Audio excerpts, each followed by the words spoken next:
Só para recordar, nós estamos numa parte em que eles tinham terminado, né, a tarefa junto, né, aos espíritos necessitados, né, que foram atingidos pela tsunami, né, e tinham retornado para a colônia espiritual, onde estavam refazendo suas forças e se preparando por novos trabalhos. E eles já tinham sido informados que sairiam numa nova tarefa, porém eles ainda não sabiam exatamente a que se referiria esse novo tipo de trabalho, né? Então, só voltando aqui o parágrafo anterior para recomeçarmos, que ele é bem interessante, né? O repouso para nós é constituído pela renovação das energias para aplicações edificantes, revitalizando-nos e auxiliando-nos a melhor entender cada vez mais as lições de vida, ampliando os nossos horizontes de serviço ao próximo, no que redunda serviço a nós mesmos. Isso é muito interessante, né? Essa visão, né? Que o repouso, na verdade, é renovação das energias, né? Que foram utilizadas no trabalho, mas também uma forma de se reavaliar tudo o que aconteceu, tudo o que foi feito, né, para que se possa entender melhor toda a dinâmica do auxílio espiritual, o que movimenta o mundo espiritual, né? Então, ao mesmo tempo que depois no serviço há um momento, né, que para nós encarnados seria de descanso, para eles é de refazimento e estudo, para que eles possam cada vez mais estar cumprindo a sua missão da melhor maneira possível.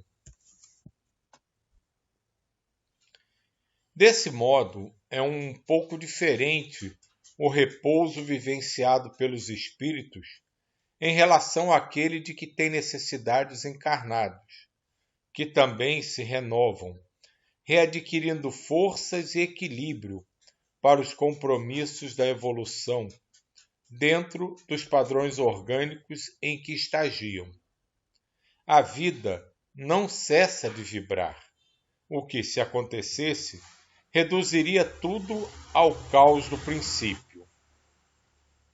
Necessário, portanto, agir, conquistar o tempo anteriormente malbaratado nos comportamentos equivocados, nas lutas do egoísmo, na incessante busca do prazer. De alguma forma, guardávamos o momento de conhecer detalhes da nova programação com alguma ansiedade. O êxito resultante do cometimento concluído estimulava-nos a aguardar os novos desafios com alegria e gratidão aos céus.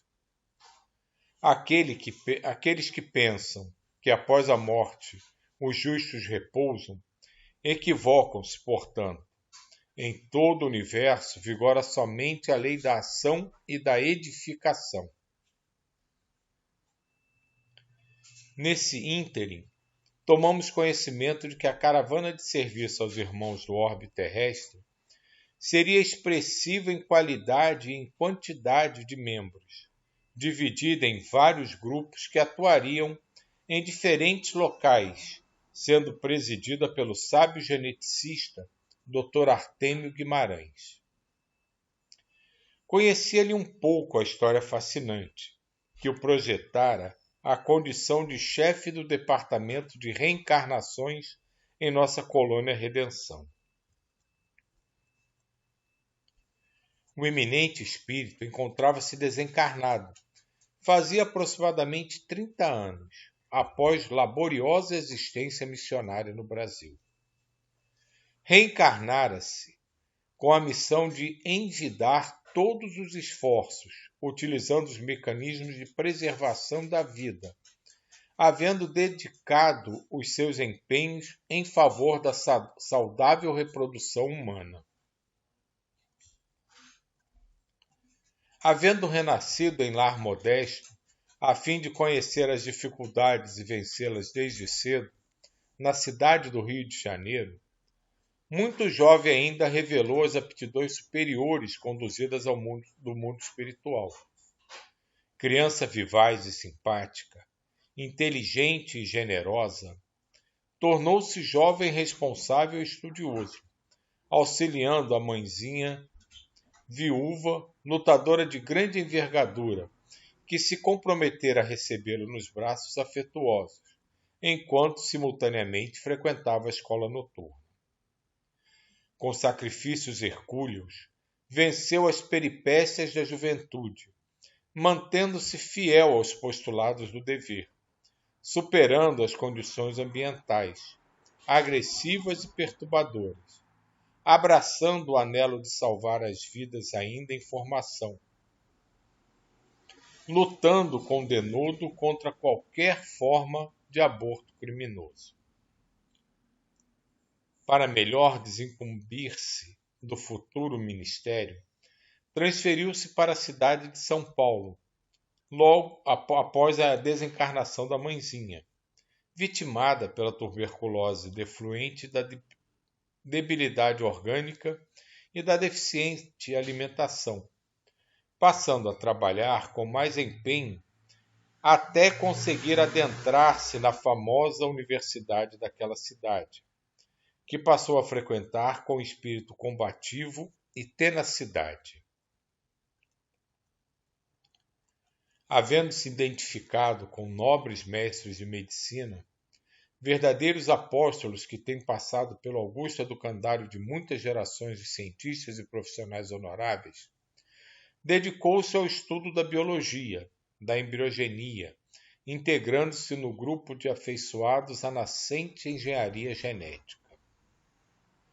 Conseguindo por justos méritos, após a diplomação de médico, uma bolsa de estudo em destacada Universidade Americana do Norte, vinculou-se ao fechado círculo de pesquisadores dos anovulatórios, dos métodos de contracepção, que iriam contribuir, conforme tem acontecido, para a drástica diminuição do hediondo crime de abortamento. Com plena integração nas pesquisas, tornou-se considerado cientista nesta área, com os seus colegas, logrando ampliar os conhecimentos em torno da fecundação humana. Com o avanço da ótica e da tecnologia em torno da fabricação dos microscópios, especialmente os eletrônicos, pôde adentrar-se na compreensão do milagre da fecundação humana, selecionando óvulos e espermatozoides, em tentativas do que seria no futuro a grandiosa realização da fertilização in vitro, da inseminação artificial, facultando a milhares de pessoas a oportunidade anelada de conseguir a procriação. É muito interessante, né, esse aspecto da vida dele, né, que inicialmente ele começa estudos dos anovulatórios, né, que são as pílulas anticoncepcionais, né, que é um modo de evitar a gestação. E depois ele se integra nas pesquisas e no futuro desenvolvimento, né, da fertilização in vitro, né, da inseminação artificial, né, que é uma coisa para estimular a fecundação, permitir que aqueles que não conseguem, né, gerar um filho possam ter essa oportunidade. E a princípio isso pode parecer coisas totalmente opostas, né? Primeiro ele cria um medicamento para que não haja gestação. E depois ele desenvolve um trabalho para estimular a gestação em quem não consegue. Mas isso é meramente uma confusão criada pela nossa incapacidade de olhar o universo de uma forma macro. A gente tende a olhar um ponto de cada vez. E às vezes quando a gente observa um ponto apenas, a impressão que ele passa pode ser totalmente errada. Como nesse caso, que ele começou a criar um método para evitar a gestação, e depois ele participou de estudos que iriam se transformar no futuro da fertilização, quer dizer, justamente o contrário, estimular a gestação. E a gente olhando de uma visão mais ampla, a gente percebe que ele é um profundo estudioso e trabalhador dos processos reencarnatórios. Então, ao mesmo tempo que ele criou uma medicação para evitar a gestação, para que diminuísse o número de abortos, né, e assim frustrasse tentativas de espíritos que precisavam reencarnar, retornar à Terra, ele criou depois um projeto, né, que iria se transformar num mecanismo de facilitador dos espíritos que necessitavam retornarem naquela família específica em que as suas programações estavam vinculadas, né? Então isso é muito importante, a gente ter essa visão macro das coisas. E não apenas olhar um ponto, mas o todo, sempre o todo. Porque às vezes a impressão que a gente tem de um momento pode ser totalmente fora da realidade. Fora da realidade do que é o programa maior que envolve tudo aquilo.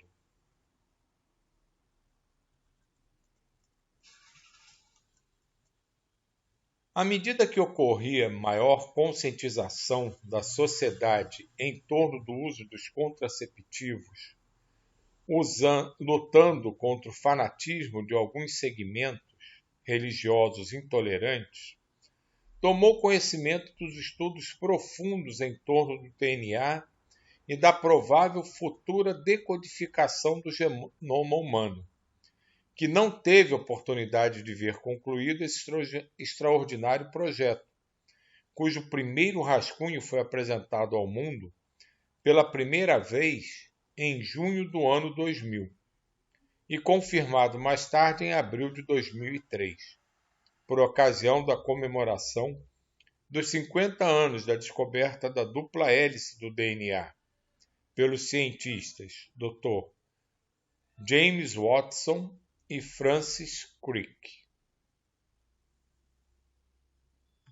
Desencarnou como um justo, de certo modo, de exaustão decorrente dos trabalhos severos e contínuos, vitimados por uma parada cardíaca, que não lhe conseguiu encerrar a audaciosa carreira científica, prosseguindo-a na espiritualidade quando retornou. Deixou viúva uma dedicada companheira,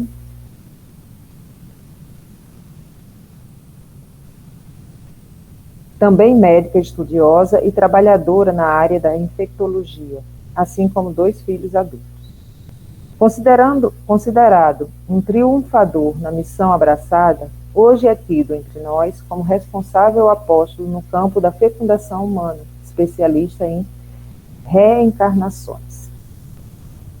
Seria sob o comando desse eminente espírito que aproximadamente 500 obreiros retornariam ao amado planeta para a preparação da nova era, abrindo espaço para as reencarnações em massa de migrantes de uma das estrelas da constelação das Pleiades, na tarefa sublime de ajudar a Terra a alcançar o patamar de mundo de regeneração.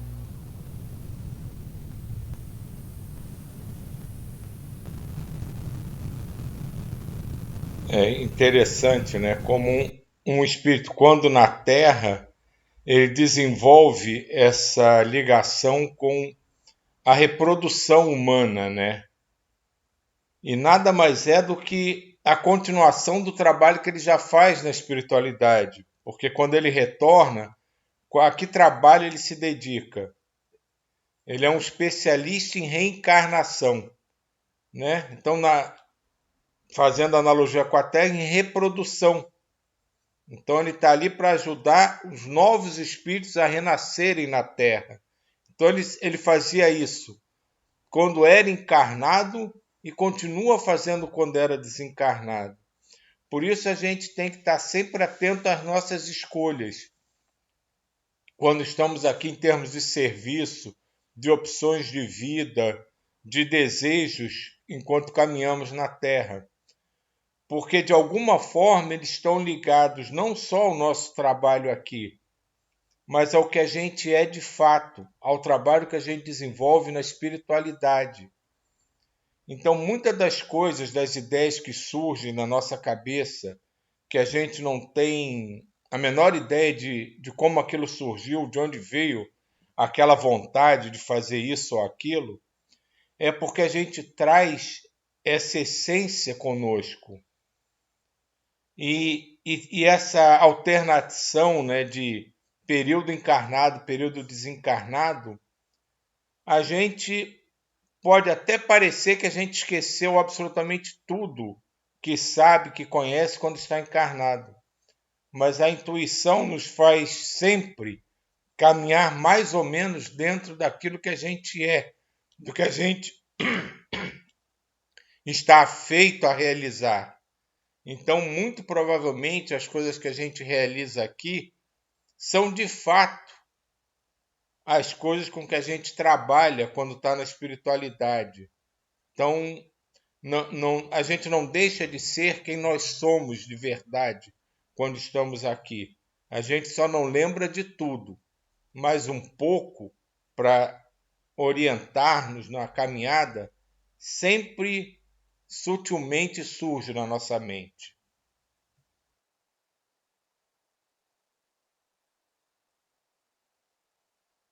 É certo que outras equipes já nos haviam precedido para esse mistério. Muitas outras conquistariam diferentes países do orbe, e mesmo nas terras abençoadas do Cruzeiro do Sul, incontáveis laboriosos servidores de Jesus cuidariam de realizar atividades semelhantes. Nós éramos apenas um ensaio em experiência profícua, um quase nada, embora portadores de significado espiritual. Os responsáveis pelos diversos grupos vinham há mais de um decênio, planejando em nossa colônia, assim como em muitas outras, desde que o projeto era internacional e sem limites. Programas cuidadosos a fim de que os espíritos abençoados pudessem encontrar os recursos hábeis para os seus mistérios nos dias próximos do futuro. Foi, portanto, com a emulação da felicidade superior que, na noite estabelecida pelo primeiro contato, rumamos, Ivon e nós outros, na direção do templo ecumênico, já referido anteriormente, onde nos reuniríamos a fim de nos encontrarmos para conhecer as diretrizes seguras elaboradas para o novo programa especial. Às 19h30, dirigimos-nos a um recinto de menores proporções do que o anterior, fazendo-nos recordar um anfiteatro grego, coberto por uma substância transparente que nos permitia ver a noite esplendorosa, com seus crisântemos estelares lucilando ao longe.